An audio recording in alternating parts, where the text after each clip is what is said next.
penelitian di luar negeri, orang yang sholat bisa menjadi terapi sehat. Walaupun sholat adalah memang kewajiban kita sebagai umat Islam. Bahkan Ustadz Abu Sangkan pun itu meneliti bagaimana proses darah itu, sirkulasinya itu semakin baik, posisinya yang baik. Bahkan saya punya kawan, dia menulis buku tentang sholat khusyuk. Dia membuat rumusnya itu dengan konsep tib. Tib itu kan arti pengobatan, Pak. Tapi kalau disingkat tibnya itu apa? TH-nya itu berarti apa? Tumaknina. Yang I-nya istiqomah. Istiqomah terus konsisten. Kita sholat berjamaah, kita mudawamah terus, sholat ba'diyah, qobliyah, sholat sunnah yang lainnya, duha, tahajud, hajat dan seterusnya. Istiqomah konsisten terus menerus. Kalau tumanina berarti apa? Tenang, tidak terburu-buru. Jangan seperti apa itu? Capung, tahu Pak? Gitu sebentar kan? Capung yang mau minum tuh sebentar. Ini harapannya tadi tumanina, tenang dan benar. Nah, karena kenapa? Setiap gerakan sholat merupakan bagian dari, walaupun ini secara sederhana ya, sholat lagi-lagi ubudiyah, ibadah. Tapi segala sesuatu itu ketika Allah perintahkan, kalau diteliti memiliki manfaat yang luar biasa. Puasa ada manfaatnya nggak kira-kira, Pak? Puasa sehat kok. Dalam Al-Quran dinyatakan wa antasumu khairul lakum in kuntum ta'lamun. Ternyata diteliti orang barat, luar biasa manfaatnya. Bisa panjang usia, demikian halnya dengan sholat. Ada yang meneliti bagaimana luar biasa orang yang sholat, insya Allah tadi itu kalau dikerjakan dengan baik, benar, istiqomah, konsisten, insya Allah sehat. Bahkan diteliti juga itu, ada buku Cina dulu pernah disampaikan, kalau kita sholat subuh di awal waktu itu ternyata paru-paru kita itu bisa bekerja dengan baik. Karena paru-paru ini biasanya menurut dokter itu bekerjanya jam 3-an. Jam 3 sampai jam 5 itu. Berarti kalau kita sholat subuh awal waktu kita berjamaah berarti masih menggerakkan tuh, mengaktifkan paru-paru. Nanti jantung bagaimana di waktu yang lain-lainnya. Itu kalau diteliti luar biasa. Bahkan kita lihat merupakan bagian dari olahraga, tapi bukan berarti olahraga itu ibadah. Tapi kita menjadi sehat. Latihan otot, persendian dan menjaga aktif dan lain sebagainya termasuk sehingga kita menjadi sehat. Ini terjemahan tadi tip, walaupun pengobatan, tip itu berarti tumaknina. Tumaknina itu tenang, tidak terburu-buru, gitu. Kemudian I-nya apa, Pak? Istiqomah, lurus, konsisten, mudawamah lah gitu ya. Terus benar, dikerjakan dengan yang benar, insya Allah. Nah, bahkan ini diteliti-teliti nih, bagaimana orang kalau saat berdiri tulang ruas-ruasnya ini bisa bekerja.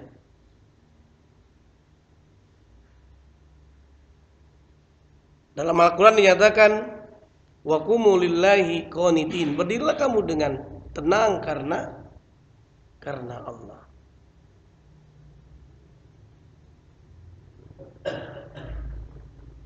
Ini ada manfaatnya diteliti, Pak. Jadi yang jelas kita sholat bukan karena manfaat, tapi karena kewajiban kita sebagai umat Islam. Tapi ini diteliti bahwa sholat ternyata kalau memang kita kerjakan dengan baik, di samping sebagai kewajiban ada manfaatnya. Semuanya lillah. Inna sholati wa nusuki wa mahyaya wa mamati lillahi rabbil alamin, hanya kepada Allah. Tapi diteliti itu luar biasa. Ini contohnya. Manfaat berdiri lurus, tubuh dibebaskan dari beban karena pembagian beban yang sama pada kedua kaki, terjadinya pelurusan tulang belakang sehingga membawa pada perbaikan postur tubuh, dan banyak kira-kira. Terjadi pelemasan pada otot-otot punggung bagian bawah dan atas.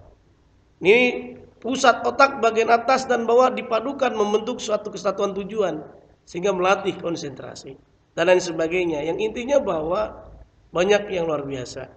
Membaca ayat Al-Quran menimbulkan getaran suara vokal, merangsang jantung, kelenjar gondok atau tiroid, kelenjar pineal dan sebagainya, semua organ tubuh. Makanya ada teliti orang Jepang juga, air itu berpengaruh terhadap, ya begitu Pak ya, the truth of water itu. Kalau air itu dibacakan dengan puji-pujian, zikir, ya kan, kita baca alhamdulillah, bismillah, maka air itu molekulnya bisa bercahaya. Apalagi air zam-zam tuh. Air zam-zam itu tidak dibaca aja udah molekulnya itu sudah baik, sudah bagus. Apalagi dengan dibacakan zikir, kita minum bagaimana dianjurkan oleh Rasulullah SAW dengan baca doa. Nah ini sangat luar biasa. Bahkan membersihkan dengan semua organ tersebut. Ini bisa kita lihat ada manfaatnya. Ada takbir, bagaimana metodenya kemarin udah kita bahas tentang takbir. Ada 3 setidaknya Pak ya. Ada yang takbirnya itu dekat dengan apa ini? Bahu, ya kan? Allah. Itu bisa kita lihat kalau lihat di YouTube itu kalau sholat tarawih di Masjidil Haramain, Syekh Abdurrahman Sudais ingin Allahu Akbar gitu ya. Nah ini. Nah ada juga yang di dekat telinga, bisa dekat telinga begini atau begini, ya kan? Uzunain ada yang di shoulder itu di dada, gitu ya. Ini silakan. Yang jelas kemarin sudah kita bahas kalau Imam Asy-Syafi'i, Imam Malik ada yang menyatakan bahwa annahul mankiban, ya kan, dekat dengan bahu. Tapi ada juga yang menyatakan kalau untuk Imam Syafi'i ada yang uzunain. Nah ini bisa dilihat tentang masalah gerakan-gerakannya, tentang takbir. Manfaat takbir ada tuh Pak. Bahkan ketika Bung Tomo, masih ingat itu, ketika Bung Tomo memberikan semangat kepada para pejuang, lafal yang dikumandangkan apa Pak? Takbir kan? Allahu, kata Bung Tomo, saya nggak tahu kalau tidak ada kalimat lafal takbir, lafal apa yang bisa menggetarkan? Allahu Akbar, Allah yang Maha Besar. Semestinya kita pahami juga Allahu Akbar itu Allah yang Maha Besar, maka yang lainnya kecil. Harta, jabatan, tahta juga menjadi kecil semuanya. Nah ini ada hal yang menarik ketika diteliti manfaat takbir. Saat takbir lengan diangkat dan direnggangkan sehingga rongga dada mengembang seperti halnya paru. Saat takbir otot bahu merenggang sehingga aliran darah kaya oksigen menjadi lancar. Ini diteliti oleh orang-orang barat juga, menghindarkan terjadi gangguan persendian, melatih kekuatan otot-otot lengan dan lain sebagainya. Jadi manfaatnya banyak sekali kalau kita ingin coba lihat. Tapi sekali lagi para kiai, para ustadz, para ulama itu menyatakan kalau sholat jangan mengejar manfaatnya Pak ya, tapi karena Allah Subhanahu wa ta'ala. Fasholli li rabbika, ya kan? Sholat karena apa? Allah Subhanahu wa ta'ala. Ini cuma manfaat. Jadi segala sesuatu kalau kita kerjakan, insya Allah manfaatnya bukan untuk orang lain, tapi buat diri kita sendiri. Kalau kita tersenyum, ketemu berjumpa dengan orang lain senyum nggak sama kita Pak? Itu dia. Kita melakukan amal kebaikan, kita melaksanakan perintah Allah. Bahkan kalau di dalam Mu'jam Al-Fajr Quranul Karim, itu kalau redaksi sukses yang dipakai dalam firman Allah Subhanahu wa taala kan banyak bervariasi. Allah menggunakan kalimat dalam firman-Nya itu redaksinya sukses, qad aflaha ya. Qad aflaha artinya sungguh telah sukses, bahagia, senang. Allah juga menggunakan redaksi tuflihun, al-muflihun, al-muflihin, al-faizun, laqad fauz. Nah semua ternyata menurut mufassirin Kalimat sukses tersebut itu umumnya li ta'atillah, karena taat kepada Allah Subhanahu wa taala. Nih, sebut saja. Bisa kita cek yang ayat, boleh jadi hafal kita. Surah Al-Jumu'ah apa ya? Ayat 10.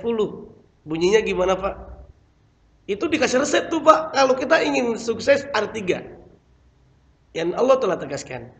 Fa idza qudiyatis shalah fantasiru fil ardh wabtagu min fadlillah wadhkurullaha katsira la'allakum gimana Ustaz? Tuflihun. Ada kalimat tuflihun. Tuflihun itu agar kamu semuanya menjadi orang yang sukses, berhasil, seneng, tenang, tentram. Apa amalannya bisa tuflihun? Ternyata Allah berikan gambaran yang pertama amaliyah. Sholat dulu, ibadah, kemudian amaliyah, yang ketiga zikir. Itu dalam ayat yang tadi 10. Karena redaksi apa? Fa idza qudiyatis shalah, apabila telah selesai sholat. Nah, yang kita bahas tentang sholat, Pak ya.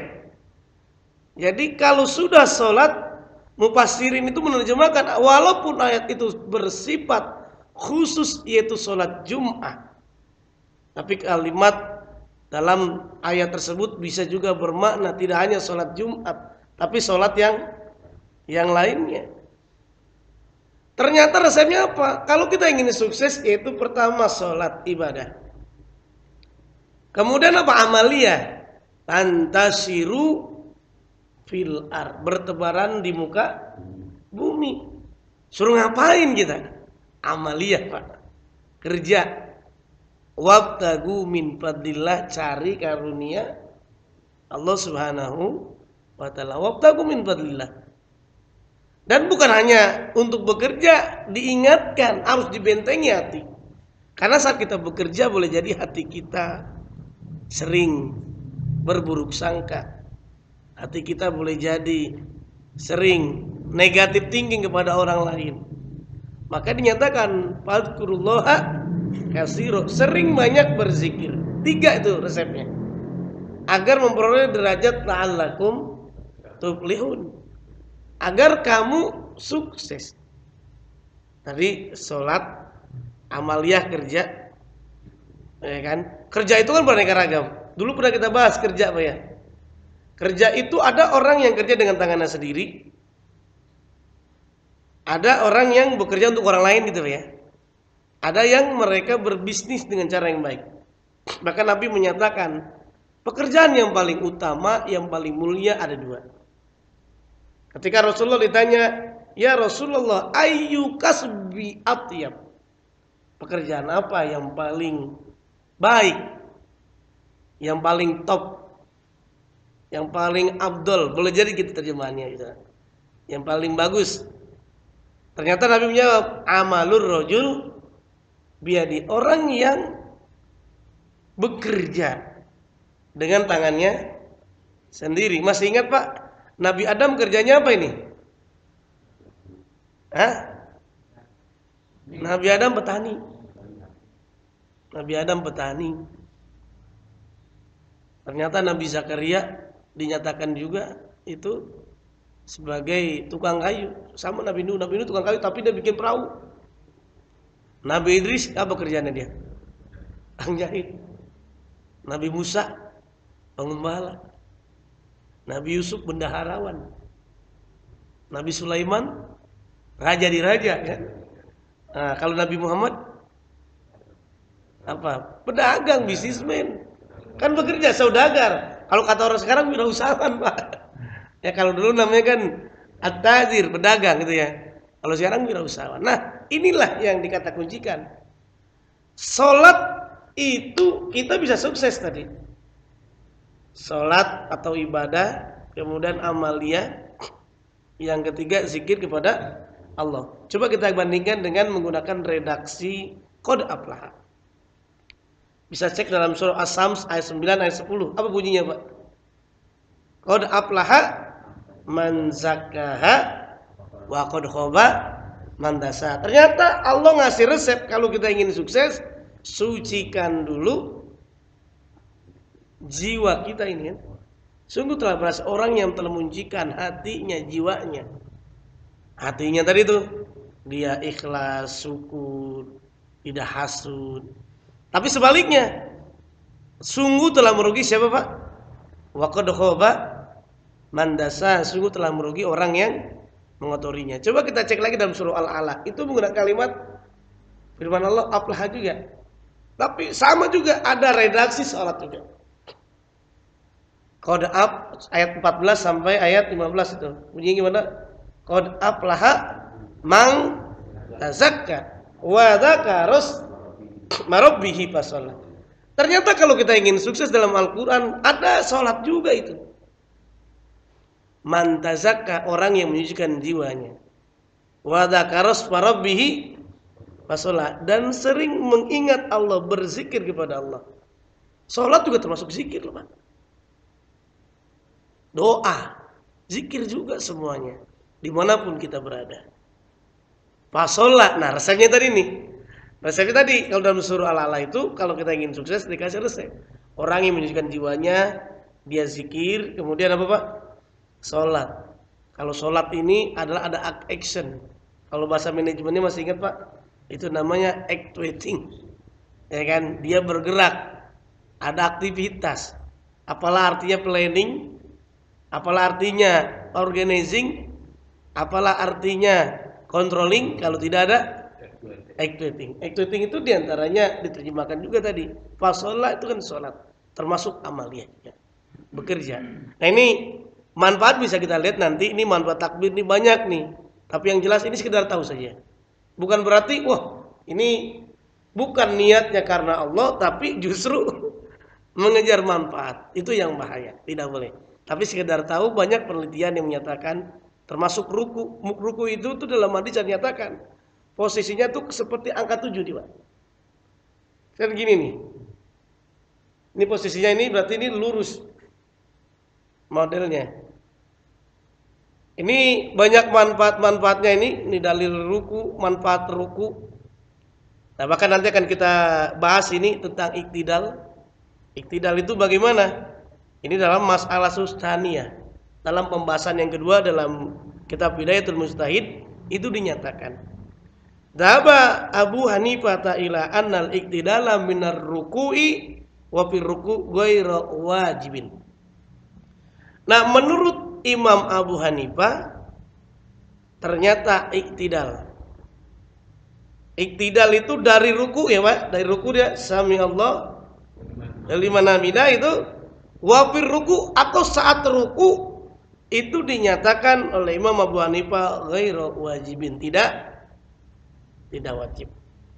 Berbeda dengan Al-Imam As-Syafi'i. Imam As-Syafi'i menyatakan waqala as-Syafi'i huwa wajibun. Maka iktidal itu termasuk dari kategori adalah tadi wajib ya, termasuk rukun tadi ya.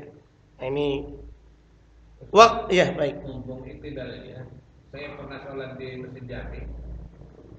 Itu katanya kalau sami Allahu liman hamidah, makmum itu udah usah baca lagi, jawab aja Rabbana walakal hamd. Ya, bagaimana itu? Ya baik, itu banyak baca-bacaannya ya. Ada yang sami Allahu liman hamidah Rabbana walakal hamd itu. Jadi ada bacaan-bacaan itu kan cuma pengingat ya bagi imam. Sami Allah kayak takbir kan, Allahu Akbar gitu ya. Sami Allahu liman, langsung Rabbana lakal hamd. Jadi lakal hamd ini yang banyak versi-versinya termasuk dalam bacaannya. Tahiyat juga sama. Tapi yang umumnya kalau Imam Syafi'i bacanya, kalau tahiyatnya gimana Pak? Yang biasa kita baca at-tahiyatul mubarakatus shalawatut thayyibatul lillah ila akhirih. Nah ini termasuk yang kemarin kita bahas. Ini masalah ruku. Ini kita ulang lagi. Ruku ini kita sebagai makmum harus ikut rukunya imam, karena yang menjadi tolak ukur kita hitungan rokaat, dapat rokaat adalah ruku, bukan sujud. Jadi kemarin kita bahas Ustaz Hasan lagi imam, Ustaz imam, nah kita datang. Pas datang kebetulan tuh dapat ruku, walaupun cuma sebentar. Ya kan belum bisa baca apa-apa gitu kan, tapi ngikut. Maka dibilang dalam kajian ini Rasulullah menyatakan apa? Mendapatkan ruku enggak? Aman adrokar ruku, faqad adrokar rok'ata.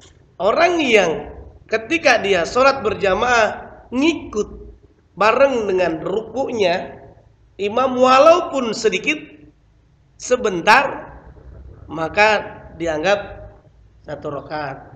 Jangan mentang-mentang baru datang, oh saya belum lengkap bacaannya, Allahu Akbar dulu gitu ya. Nanti ngikutin. Itu nggak dihitung tuh Pak. Gitu kan? Dalam hadis Nabi dinyatakan, "Aman adrokar rakaata faqad adrokar." Kemana adrokar ruku, faqad adrokar rakaata. Kalau kita dapat dalam bersama ruku bersama imam, maka dihitung dalam rakaat. Ini manfaat ruku nih. Memperlancar aliran darah, getah benih dan sebagainya. Jadi banyak sekali. Semuanya termasuk baca Quran, Pak. Ada manfaatnya juga itu. Bukan hanya dalam hadis Rasulullah orang yang baca Quran akan mendapatkan syafaat iqra'ul Quran.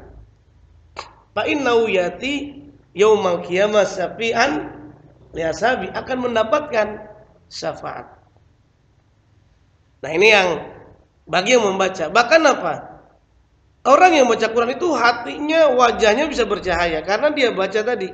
Ada namanya jadi orang yang sering baca Quran, inner beauty-nya, Pak. Cantik dalamnya itu bisa terpancar dalam wajahnya. Nawwiru buyutakum bisolati wa tilawatil Quran. Ternyata rumah juga kalau ingin bercahaya maka dengan apa, Pak? Dengan sholat dan baca Quran. Itu tadi, dengan kita mengerjakan amal kebaikan termasuk tadi kembali dalam Al-Quran banyak tuh Pak ya. Sukses dalam surah Al-Mu'minun tuh ada 5 itu. Oh, ada aflahal mu'minun. Resepnya apa? Orang sukses harus beriman. Beriman tadi. Ya kan, beriman, meyakini, mengimani ya.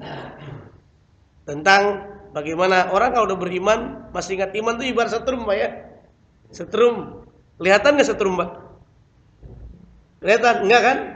Tapi bisa membuat nyala ini, bisa terang, bisa membuat muter. Itu karena ada aliran setrum. Kita juga sama. Kita bisa melakukan aktivitas yang diperintahkan oleh Allah, sholat, zakat, ibadah haji dan lain sebagainya karena ada setrum. Setrumnya dalam bentuk apa, Pak? Iman kepada Allah Subhanahu wa taala. Makanya dulu pernah kita bahas juga tentang puasa kan? Yang diseru ya ayyuhalladzina amanu kutiba alaikumusiyam. Jadi iman, puasa gitu kan. Disandingkan. Jadi banyak sekali. Nah, ini manfaat ruku termasuk i'tidal. Nah, ini ada posisinya dalam hadis Bukhari pada saat i'tidal Nabi berdiri lurus sampai setiap ruas tulang belakangnya kembali pada tempatnya dan lain sebagainya. Ini cuma manfaat i'tidal, mencegah terjadinya pingsan secara tiba-tiba. Ternyata udah diteliti ada tuh. Bisa mencegah sistem saraf keseimbangan. Tubuh akan mengalami relaksasi dan lain sebagainya. Nah, ini metode sujud. Sujud nanti ada juga dibahas tentang anggota-anggota rukun sujud. Ada yang menyatakan 7. Ya kan 7 di mana? Ya, 2 kaki, lutut dan wajah. Wajah ini dikatakan ini satu paket, ada yang nyatakan satu paket ya. Ada yang cukup ini saja. Gitu. Jadi semuanya bisa kita lihat ini. Ini cuma manfaat sujud, manfaat bagi wanita juga sama metodenya pas salat. Ini sekedar kita tahu saja tentang gerakan-gerakan di dalam salat. Nanti akan coba kita ulas lagi.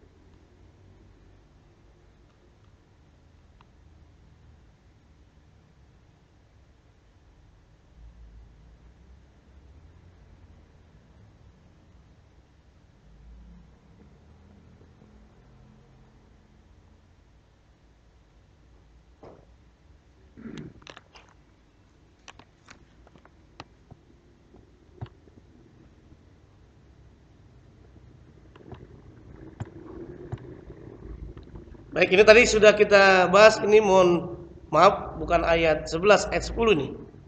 Faidza qudiyatis shalah fantasiru fil ard. Apabila telah ditunaikan salat maka bertebaranlah kamu di muka bumi dan carilah rezeki Allah. Maka ayatnya itu diakhiri dengan la'allakum tuflihun, agar kamu memperoleh kesuksesan. Ayat ini mengandung kebolehan mencari rezeki setelah melaksanakan sholat. Kebolehan mencari rezeki ini terkait dengan perbuatan mukallaf, yaitu adalah ibahah. Ibahah artinya apa, Pak? Boleh. Boleh kita mencari rezeki. Sebab apa? Ayat yang menjelaskan adanya sebab perbuatan mukallaf, aqimis shalah lidulukis samsi. Dirikanlah sholat karena matahari tergelincir. Kenapa kita sholat subuh, sholat zuhur? Ada sebabnya itu. Karena sudah masuk waktu. Nah, maka wajibnya sholat ya tadi karena ada sebab. Nah, termasuk idza kuntum ila shalah faghsilu wujuhakum. Nah, ternyata kalau mau sholat kita suruh berwudu. Aqimis shalah. Di dalam kaidah fikih dinyatakan kalau diperintahkan sholat maka diperintahkan al-asru lil amri lil wujub aslun biwasaili. Pada dasarnya pada awalnya itu diperintahkan sesuatu maka diperintahkan yang lainnya. Sholat, aqimis sholat, maka diperintahkan juga kita untuk berwudu tadi. Kalau air tidak ada, suruh ngapain, Pak? Bertayamum. Bahkan ada kasus suatu ketika para sahabat ketika air tidak ada bertayamum. Cuma ada masalah. Ketika bertayamum hujan deras. Ada dua versi. Ada yang tetap ketika dia bertayamum langsung sholat. Ada yang mereka berwudu lagi kemudian sholat. Kemudian bertanya kepada Nabi, yang mana yang paling benar nih gitu ya. Ternyata Nabi menjelaskan dua-duanya benar. Itu secara kasus-kasus gitu ya, yang bisa kita lihat. Wudu yang dibicarakan itu menjadi syarat pelaksanaan sholat. Nah, kemudian la yarisul qatil. Bahkan dalam Al-Quran itu dinyatakan orang yang ada kan tata cara waris, Pak ya. Laki-laki biasanya lebih banyak apa lebih sedikit, Pak? Kalau dalam ini kan lil zakari mislu hadil unsain. Tapi di dalam Islam dinyatakan ternyata untuk pembagian waris itu tidak bisa mendapatkan waris orang yang membunuh. Al-mani itu penghalang, diantaranya dalam hadis nyatakan la yarisul qatil. Pembunuhan menjadi penghalang seorang waris mendapatkan waris. Ini pembunuh tidak mewarisi. Nah, yang perlu diingat ini sebetulnya kenapa kita menjalankan perintah Allah dengan sholat? Karena bentuknya hibduddin dalam maqasid syariah. As-Satibi menyatakan ada maqasid syariah. Itu setidaknya ada 5, Pak. Yang pertama namanya adalah hibduddin. Hibduddin artinya apa, Pak? Ada yang tahu artinya hibduddin apa artinya? Hibdun itu artinya menjaga. Din agama, berarti di sini posisinya berarti menjaga agama. Tadi kita menjalankan perintah Allah. Kalau ingin sukses tadi lo ta'atillah al-intisalu awamirillah wa istinabu nawahillah. Menjalankan perintah Allah dan menjauhi segala yang dilarang. Nah, kenapa di dalam Islam kita tidak boleh membunuh, Pak? Apa sebabnya? Kira-kira apa menurut Bapak? Karena hak mencabut nyawa itu hak Allah. Hak Allah, betul. Jadi jiwa ini kalau di dalam maqasid syariah, karena kalau membunuh itu pertama memang bertentangan dengan firman Allah. Yang kedua bertentangan dengan maqasid syariah. Tujuan adanya syariah. Di antaranya apa? Hibdzun nafs, menjaga jiwa, menjaga nyawa. Tidak boleh kita membunuh kecuali dengan cara yang sudah ditentukan oleh Allah. Misalkan ada orang membunuh maka harus dibunuh kan, mencuri harus, nah itu kan ada. Ada aturan-aturannya. Nah ini jiwa. Nah kenapa timbul Allah sangat menganjurkan kita bagi yang mampu untuk segera menikah. Menikah coba kita renungkan Pak. Poligami boleh nggak poligami? Kalau poliandri boleh nggak? Nggak boleh. Apa sebabnya? Nggak ketahui bintinya. Binnya siapa? Nasabnya.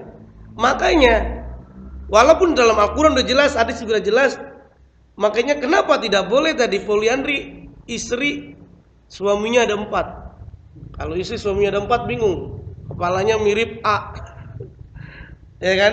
Kakinya mirip B, yang hidungnya mirip C, kan begitu kan Pak? Tapi inilah dalam Islam. Oh ternyata namanya hibzun nasli.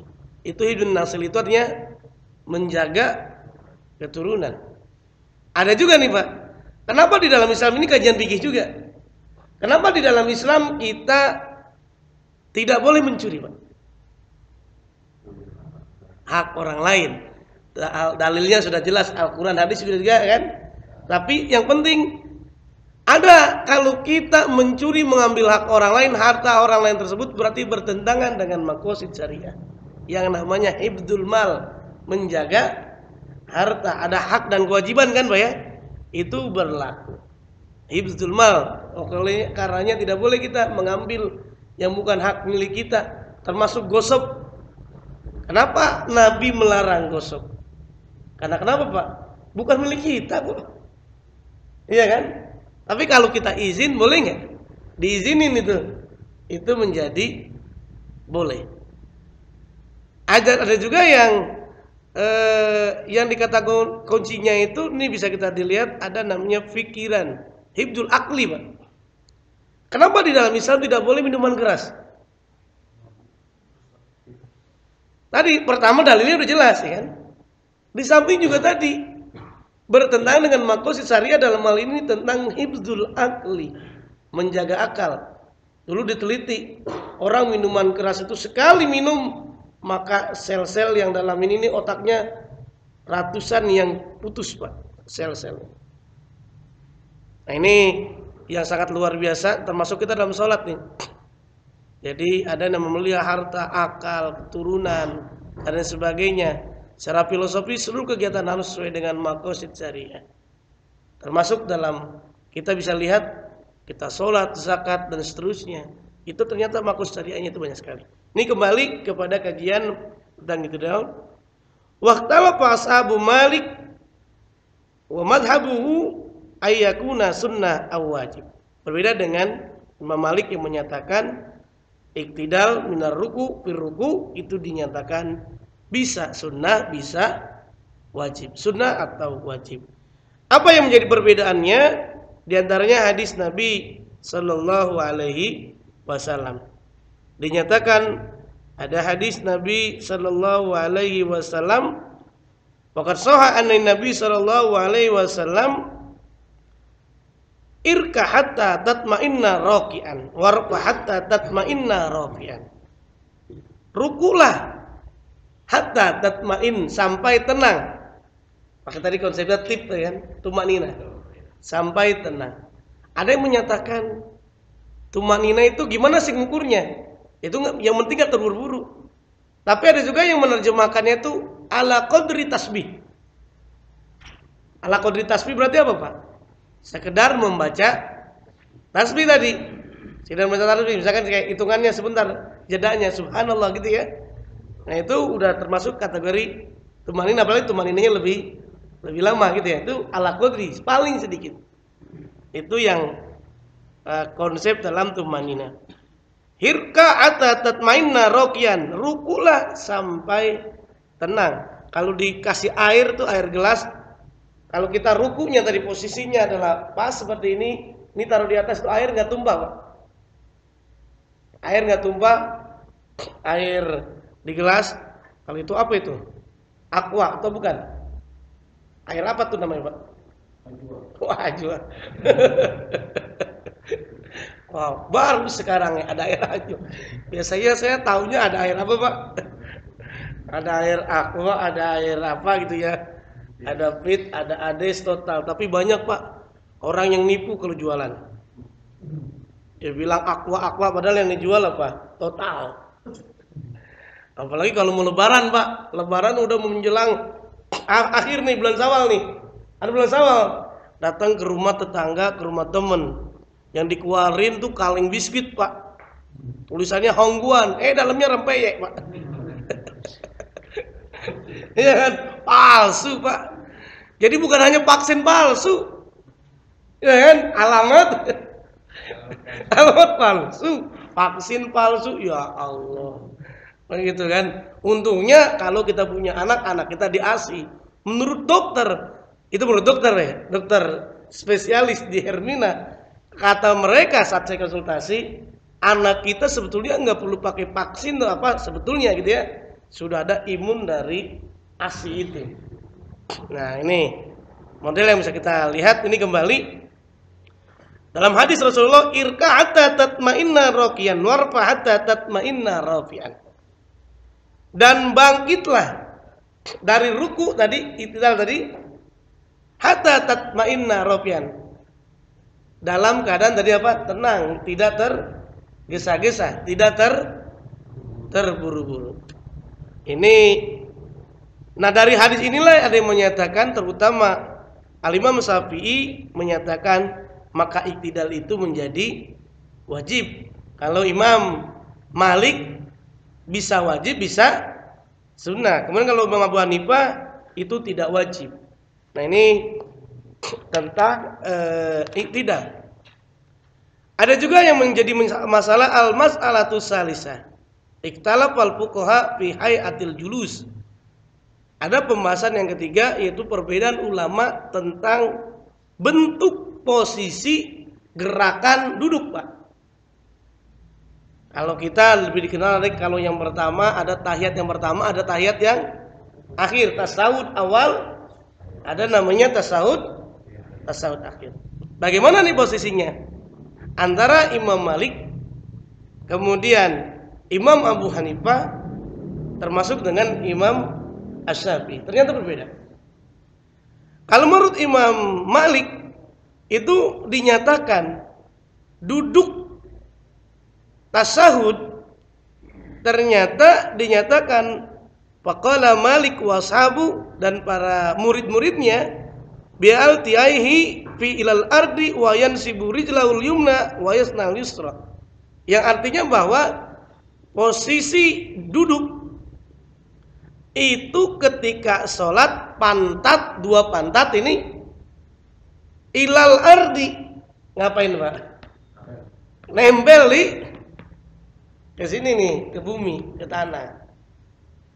Kemudian wayansibu rijlahul yumna, dan kaki kanannya itu ditegakin, ditinggakin. Ada yang tegaknya begini gitu ya.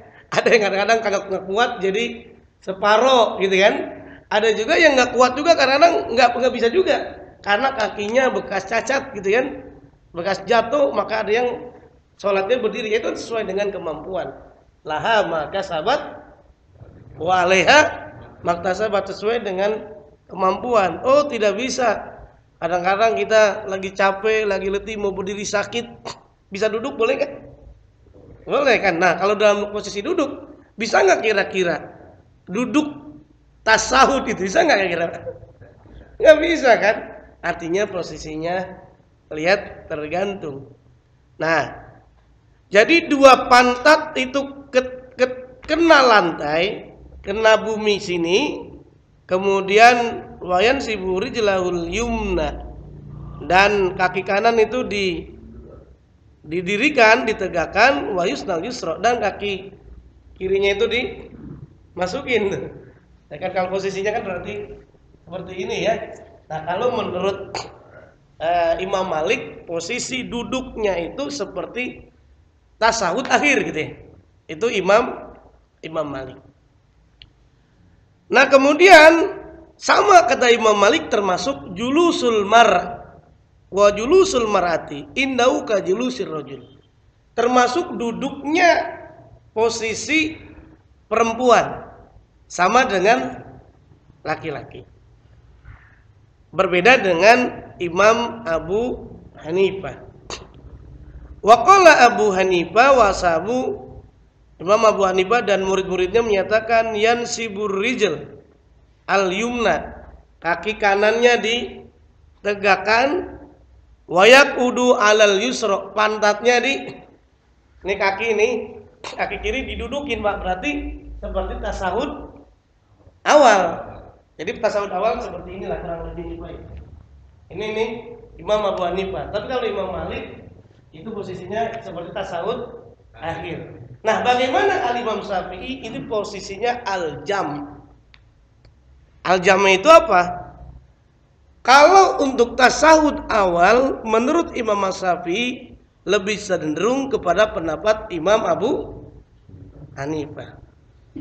Untuk tasawuf akhirnya cenderung kepada Imam Malik. Ini tentang posisi hayatul julus, yaitu posisi apa namanya Pak? Duduk tasawuf. Nah kalau tasawuf awal itu dikenal dengan iftiros gitu Pak ya. Nah iftiros tadi duduknya tadi. Kalau tasawuf akhir dikenal dengan tawarruk gitu ya. Yang kakinya posisinya yang tadi disampaikan. Bagaimana? Ya tentunya dalilnya yang dipakainya banyak, ada dalil-dalilnya yang berbeda dari riwayat-riwayat yang ada. Baik, ini diantaranya dalil sebelum nanti saya akan teruskan di dalam pembacaan kitab. Oke? Apa? Iya, kan manfaatnya masing-masing kan. Yang jelas kita kan sholat karena Allah, gitu ya. Manfaat nggak usah dikejar, akan dengan sendirinya gitu Pak, ya kan? Dengan sendirinya kita dapat. Kalau kita baik, nggak usah jauh-jauh nih. Kita mengikuti perintah Allah, menjaga kehormatan kita, kemaluan kita, hanya dipergunakan untuk istri yang sah. Insya Allah terbebas dari penyakit. Tapi kalau gonta-ganti pasangan, nggak pakai akad nikah, gimana yang terjadi? Timbul virus Pak. Kayak flash disk nih, mohon maaf ya. Dulu pernah disampaikan juga nih istilah flash disk Pak. Flash disk walaupun baru, kalau gonta-ganti pajul ya. Laptop ke warnet, apa yang terjadi tuh flash disk? Walaupun baru, apa yang terjadi? Virus. Ya kan? Termasuk tadi, ternyata kalau dalam surah 23 surah Al-Mu'minun, Allah ngasih resep. Kalau kita ingin sukses bukan hanya jaga sholat kita menuju husu, tapi apa? Walladzina hum li furujihim hafizun. Suruh jaga kehormatan, manfaat. Ternyata teliti tadi, manfaatnya bukan orang lain tapi buat diri kita sendiri. Ini gitu ya Pak ya. Jadi karena perbedaan ya kita nggak usah memasalahkan perbedaan, yang jelas semuanya ada rujukannya, ada istinbatnya, kan dalil-dalil yang dipakainya. Ini diantaranya ada hadis yang diriwayatkan oleh Imam Bukhari, Ibnu Majah dan Imam Muslim. Saya bacakan artinya dulu biar gampang gitu ya. Nanti baru kita cek kepada teks hadisnya. Dari Abu Hurairah radhiyallahu an bahwa Nabi sallallahu alaihi wasallam bersabda, jika engkau hendak mengerjakan salat maka sempurnakanlah wudu. Pas wigil wudu, sempurnakanlah wudu. Maka perlu kita ingat, agar sempurna kita wudu harus betulin dulu masalah kita dalam toharoh. Terutama buang air kecil Pak. Kalau buang air kecil kita sudah beres, maka insya Allah wudu kita juga beres. Kalau wudu kita beres, insya Allah sholat kita juga mudah-mudahan juga beres. Pas wigil wudu tadi, bacalah Al-Quran yang mudah bagimu. Silakan baca Quran apa saja. Misalkan bapak-bapak baca, karena banyak imam mengatakan tidak baca juga nggak apa-apa gitu kan. Tapi itu kategori sunnah. Justru kita lakukan berpahala. Tidak dikerjakan dapat dosa nggak? Nggak dosa. Misalkan setelah Fatihah kita baca satu ayat saja. Setelah ghairil maghdubi alaihim waladdallin. Amin. Kalau Imam Syafi'i harus pakai bismillah. Tapi kalau imam-imam yang lain nggak perlu gitu kan, langsung.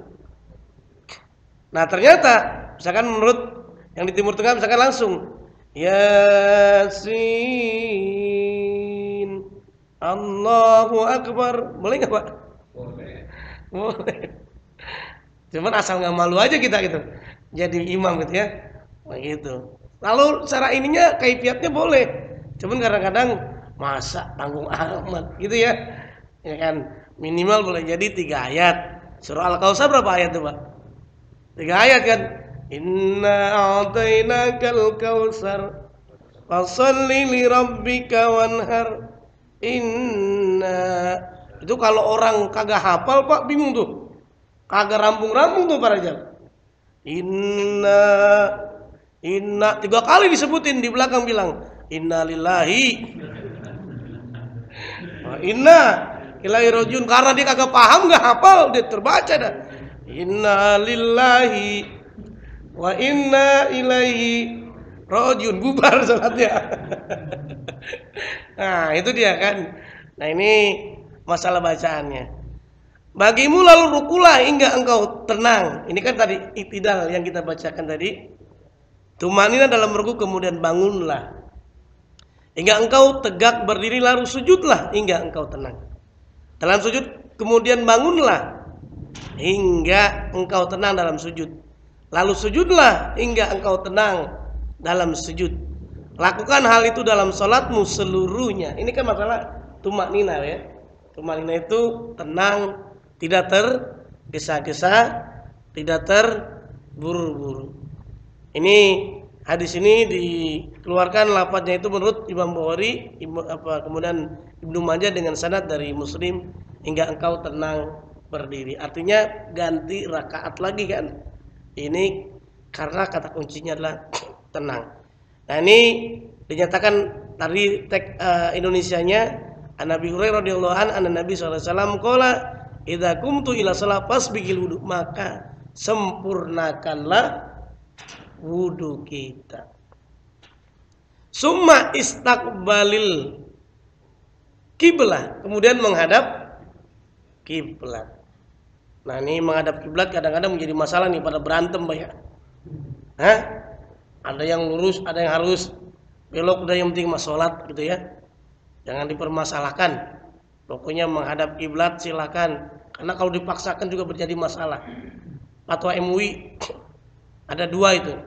Ada yang menyatakan boleh lurus seperti biasa, ada yang sesuai dengan arah kiblat. Itu silakan, ada fatwanya. Jadi dinyatakan faqim wajhaka, kan? Jadi semuanya menghadap kepada Ka'bah. Ini termasuk tadi summa istaqbalil kiblah. Kemudian istiqbal kiblat itu menghadap kiblat. Fakabbir, kemudian takbirlah, summa ikra. Kemudian baca Al-Qur'an ma tayassar. Maka yang apa kira-kira Pak? Yang mudah, yang hafal. Kalau hafalnya surah Ikhlas, ya Ikhlas terus kan? Bacanya surah An-Nas, berarti An-Nas. Makanya kalau jadi imam, akhirnya kata anak kecil, ini pasti nih. Gitu kan? Pak Zul rakaat pertama surah Ikhlas. Jadi udah hafal ya. Yang kedua pasti An-Nas itu ya. Nah, kata malaikat juga sama.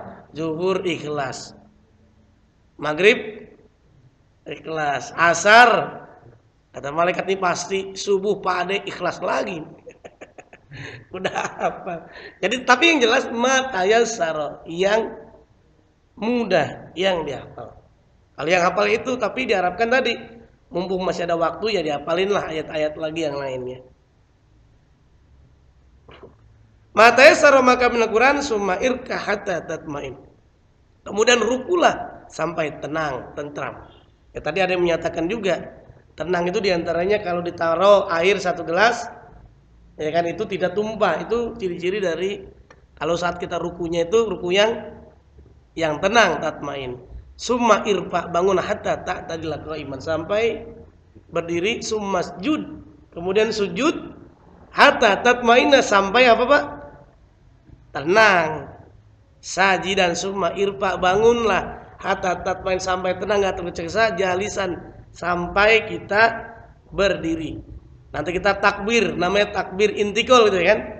Allah, atau takbir adanya perbedaan rakaat yang pertama dengan rakaat yang lainnya atau berikutnya. Sujud juga tadi itu.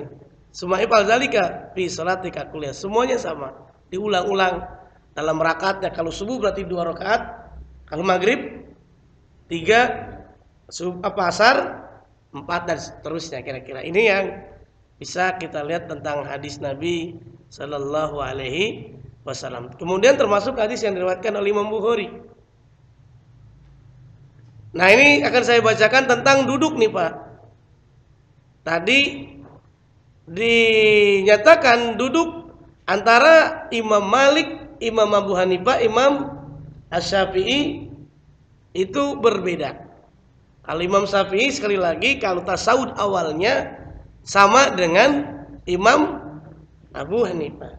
Kalau tasawuf akhirnya sama dengan Imam Malik. Abu Hamid As-Sa'di radhiyallahu anhu berkata, aku melihat Rasulullah SAW takbir. Beliau mengangkat kedua tangannya lurus dengan kedua bahunya begini kan. Dan dalam riwayat ada juga yang begini. Tadi kemarin udah dibahas ya. Silakan, ya silakan Pak Haji. Ya silakan. Ada yang menjelaskan bahwa sujud itu adalah waktu yang terbaik doa dan menjaga doa. Berdoalah sebagai Allah. Tapi ada juga yang mengatakan jangan sama-sama apa yang sudah disujud itu. Mana yang berdoa sebagai Allah? Terus pendek-pendeknya. Ya.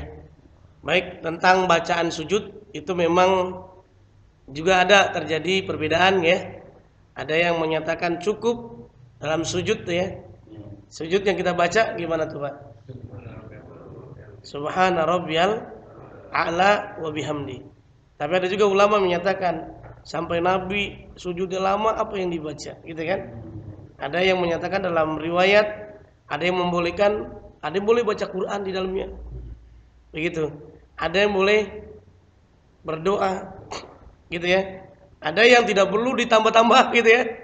Ini kan masalah perbedaan-perbedaan yang ada, gitu ya.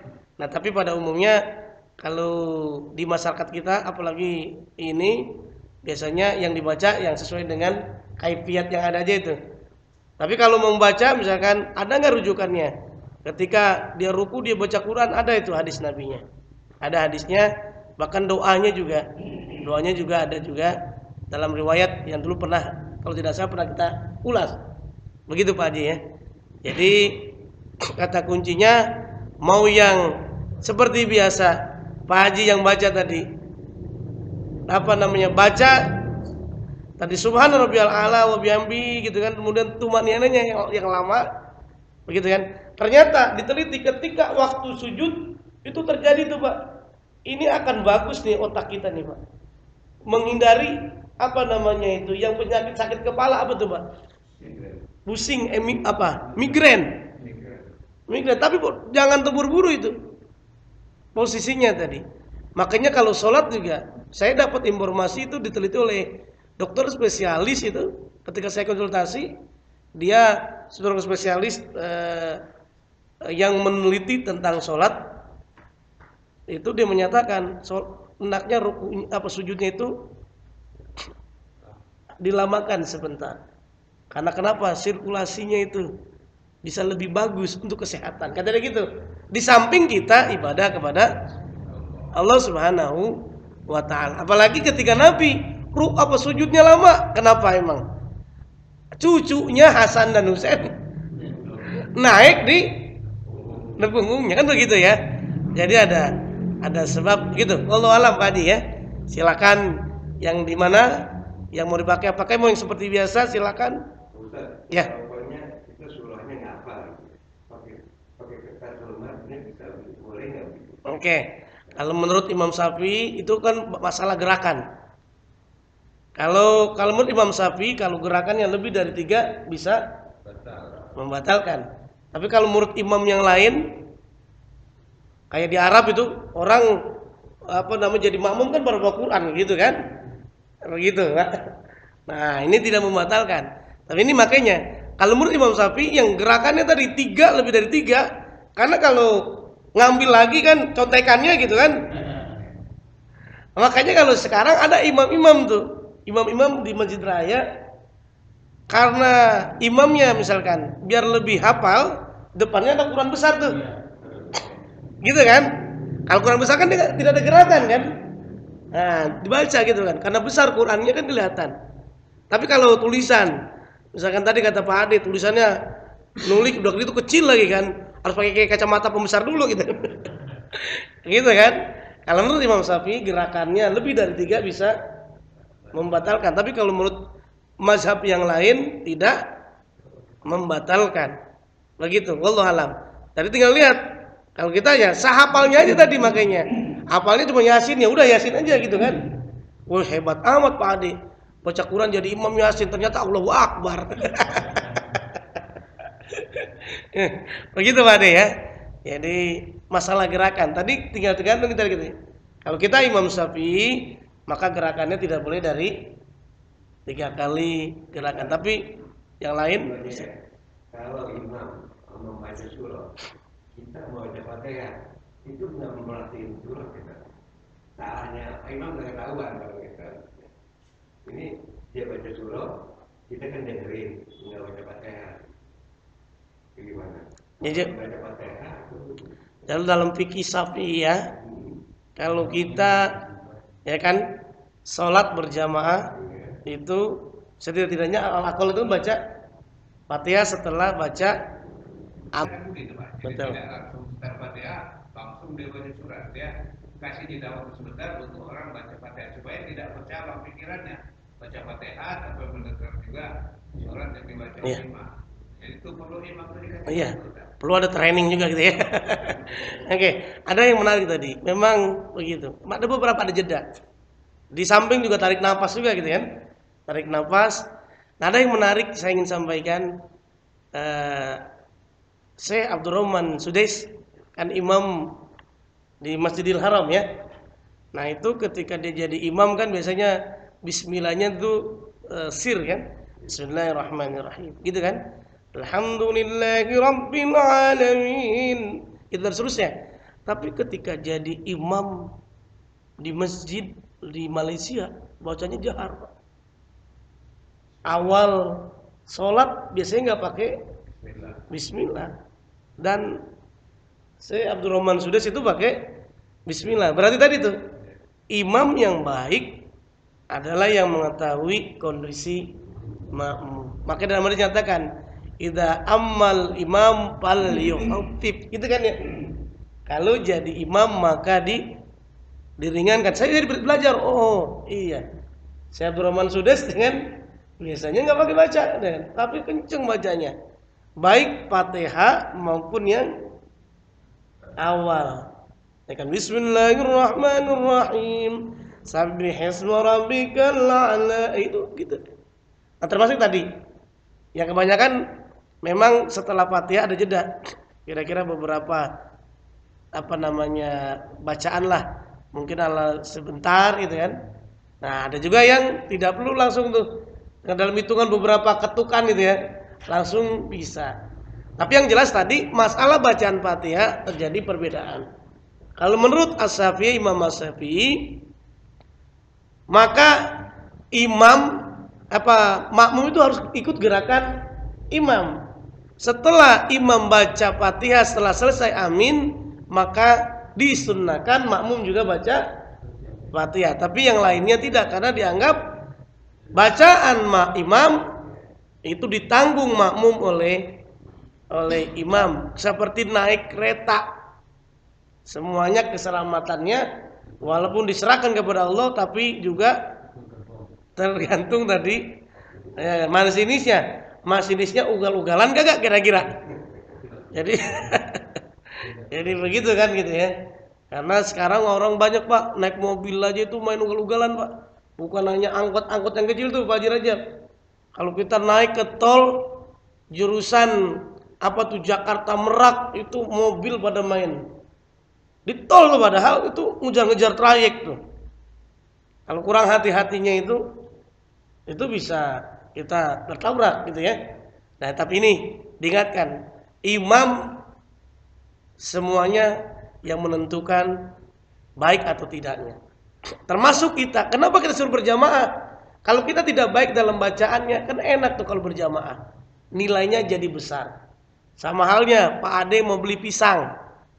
Mau beli 1 tandan. Itu kan ada pisang yang gede, ada pisang kuntet gitu ya.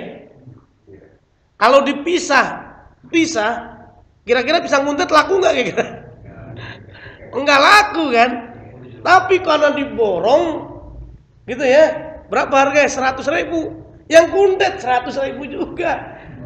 Ke bawah. Kita juga sama. Sholat boleh jadi bacaan kita, gitu ya. Tidak baik, ya lebih baik kita berjamaah. Karena tadi dihitung adalah dalam pahala berjamaah. Ya, silakan Pak Haji. Kalau kita membaca surat, umpamakan rakaat yang kedua ruku, kelupaan sampai selesai, ditukarkan dengan surat yang lain atau tutup dengan langsung ruku ada. Baik. Kalau versi imam tuh banyak yang ada tuh. Ada beberapa yang imam ketika dia baca ayat Quran lupa, langsung diganti ayat lain. Ada juga yang karena udah mentok, udah ruku aja. Udah mentok gimana? Udah mentok di belakang juga nggak apal juga gitu kan? Ya kan nggak bisa memberikan karena kan tanbih peringatan dari makmum kan bisa.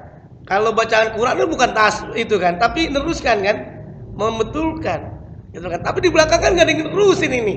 Apa ya kan? Sama aja kalau surah Al-Qadar masih inget.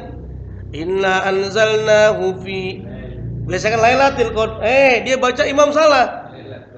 Inna anzalnahu fi Lailatul Qadar. Inna anzalnahu fi Lailatul Qadar kan. Seharusnya apa Pak? Inna anzalnahu fi Lailatul Qadar. Fi itu kan berarti til. Dia baca Inna anzalnahu fi Lailatul Qadar kan. Til. Di belakang lagi. Til ya kan? Tul. Nah, ini yang benar yang mana? Berantem, Pak. Yang itu tadi ya. Kalau sendiri, sembahyang sendiri gitu. Kalau sembahyang sendiri, kalau sembahyang sendiri ya tadi. Kalau kita nggak hafal, ya sudah ganti aja surah lain. Begitu kira-kira. Saya sendiri kadang-kadang kan nggak tahu juga tuh tiba-tiba, Iya, hilang kan. hilang tuh. Padahal kita memang biasa baca loh Pak. Tapi dalam kondisi tertentu, Allah kasih itu kesempatan, kok bisa lupa ya, gitu ya. Pernah nggak pengalaman gitu Pak?